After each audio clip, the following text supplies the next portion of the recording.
السلام عليكم ورحمة الله وبركاته. هرتا وحان شيخة وقم هالنقيا درس يا وفي عن أنو هرتا وفائدي أيان دقيستي وحان فيليا انتين أرضيدي هنا كسي دران إدين إيغا مسكح عصب وإيغا مسكح في عن الله نوغو أنفعه بإذن الله الكريم. وحان جعلها intaan wax yar ka qaato ku sii daadego horumarka maadaama tusaalihii iyo farfiiqidii sheekhu inoo sameeyey anigu haddaba waxaan rabaa inaan idinla wadaago maxaan arkaase maxaan se arki jiray maxaa horumaroon arkaa intaan soo noqday maxaa ducufoo aan arkaa inaan idinla wadaago iyo sidaan u malaynayo inay wax ka qabashadeenu noqon karto oo taladayda horta waxaan aad iyo aad ugu faraxsanahay oo aan ku faanay wax badan ku farxay sidii aa u qabateen dadkii idinku soo qaxay aad iyo aad baan idinku bogaadinayaa weliba dhalinyarada weliba hadaf maasha allah si fiican baa u qabateen iyo baahidii dadkiina fuqaraaga oo biyo la'aanta ku dhacdayna saa u qabateen aad baan ugu faraxsanay oo ugu gurmateen oo biyo ugu dhaamiseen oo u iibiseen ama dabad la cuskada ama gudahaba waxaan ka hadlayo badina waa wax quseeya gudaha horta waxa fiican in marka hore la isu sheego waxyaalaha iyo jaamacadan furan ما شاء الله oo dad aan reer barameed ahayn ardaydoodii u soo dirayaan aad baan ugu faraxsanahay waa horumar aad iyo aad u fiican oo la wadaagay waxa iyana horumar aad u fiicana dariiqii oo la soo dhaweeyay hadda in yar inooga harsan tahayba la soo dhaweeyay maanta waxa laga yaabaa 2 saacadood in boosaaso loo socdo ma sha Allah marka waxyaalahaas horta inaan isku bogaadino oo ku faraxno baa fiican markaynu intaa ku faraxno maxaan u jeedaayo sahlan in la qabsado waxyaalo idin la yar laakiin aniga ila weyn baa jira magaaladan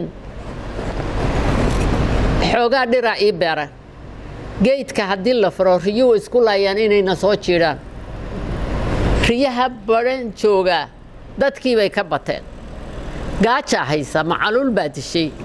geed hadaa beertida ay helaan way xaganayaan dubkay ka saarayaan maaragta geedka marka maqaarka laga xagto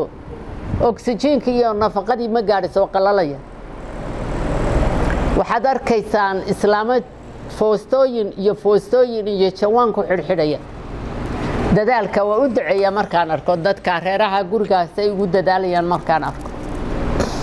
marka maxaa loo baahan yahay reer barameed oo maryaheenu cilmi u weyni uma waayin iyo aqli looba waayin waxaanu u baahannahay inaynu ka qabanno riyaha dadka maaragtay keensaday oo mas'uulka ah ayaa sida ay masruuf iyagu isugu talagalaan waa inay ugu talagalaan oo gurigooda ku xirtaan haddaanay ku xirayn waa inaynu helaa dawlad hoose oo qabata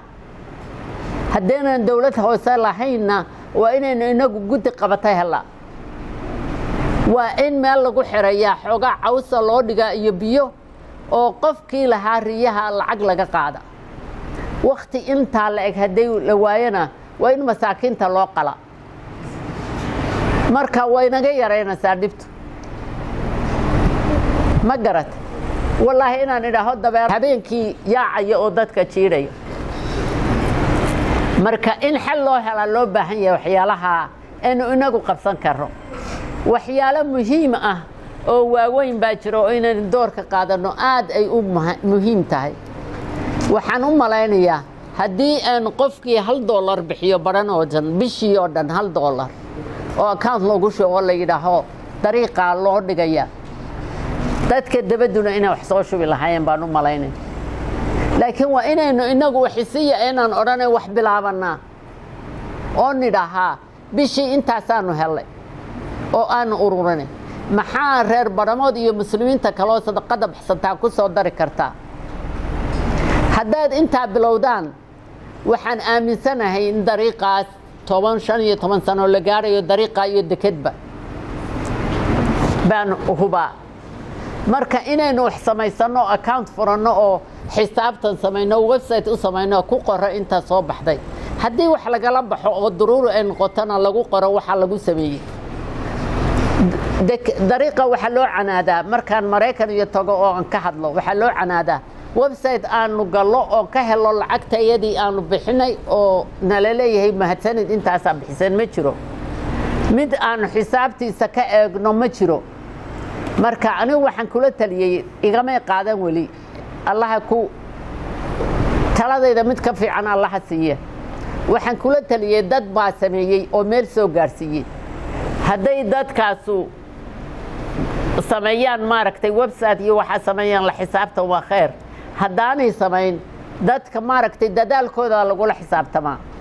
lagulama xisaabtamo wuxuu qalday lagama horgeeyo intaasaaba la sameeyay intaanu ku mahadnaqno inaynu haddeenaan inagu website-ki u samaynayn eenu weligan ku guro oo waxaynu ururno ku guro u dhibno iyaga inaan ka aamin bixin waayo intaasayba sameeyeen cid intaas samaysay miyay jirtaa oo kale ma jiraan wixii ugu weynaa waddanka loo qabto iyagaa sameeyey marka iyagii in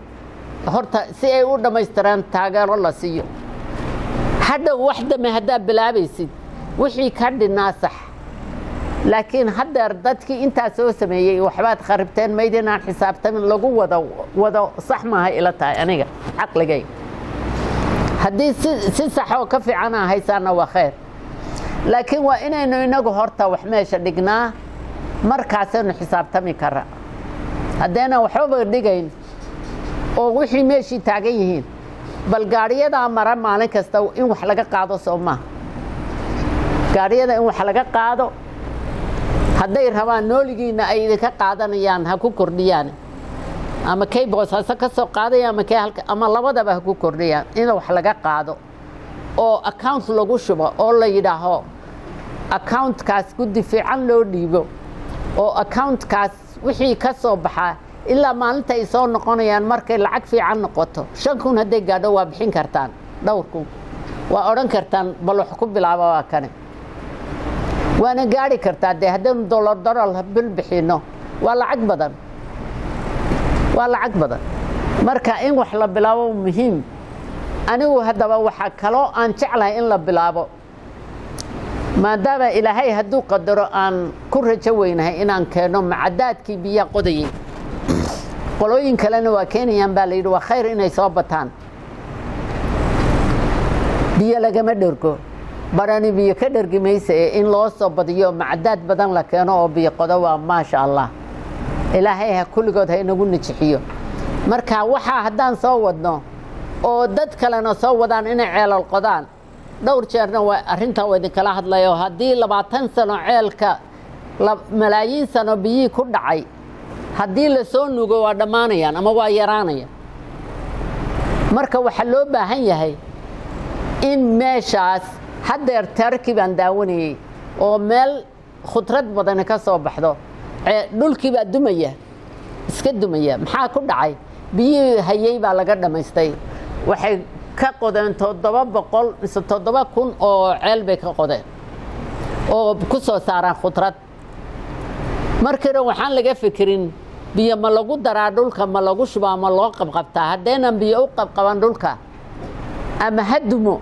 ama ha guraan biyuhu laakiin biyo ma jiri doonaan haddaan dhulka loo qabqaban oo biyuhu aanay dhulka gelin sababtoo ah مليون سنة أو مقالة الآدية سحراب على قدر يدولك جيد قبنا يا عوس قبنا يا متشران مركب وحلو بحين هاي دولك هديبا لقصة بدينا يا ألعابتي دياب بوق دوقيسي إن دولك لقبقبتو بيا الله هاد حوجنا وهاينا صوما أنت نهال كافر ده وحبدان بينو سمين كره هذا نسبلان صنع أو مالين شقينو مالين لبعض قدر أنت إن لك بينو قصة كرديسة مالين صدحات قدر أدون كنا واحد حري كرينا وعندك حير يا رسال الله ودي جايو بيا لما علينا يا لكن والله حكينا يا وحلسين يا حجاجي بيو دريري waqti yaro in gasho dhulka kaasaa qabanaya kana qabanaya waxa suurtowda in togogaas biyo ka yaraadaan waayo wax oo dhan togo weyn bay ku dhacaan togo weyn in Indian Ocean bugeeya Indian Ocean adiga biyo kaagama baahna adiga ba haraadan marka inaynu xooga waa haysanaa bal inaynu sameeyno waxyaalo aynu inagu qabsan kareen oo fikradda dhalinyarada ay ka timaado anaga nagu hogaamisaan baa loo baahan yahay waqtigan anigu inaan idin hogaamiyo looma baahna idinku inaan hogaamisaan baa loo baahan yahay waa mahadsantihiin intaasaan idinku daray runta cilmi baaris iyo horumarinta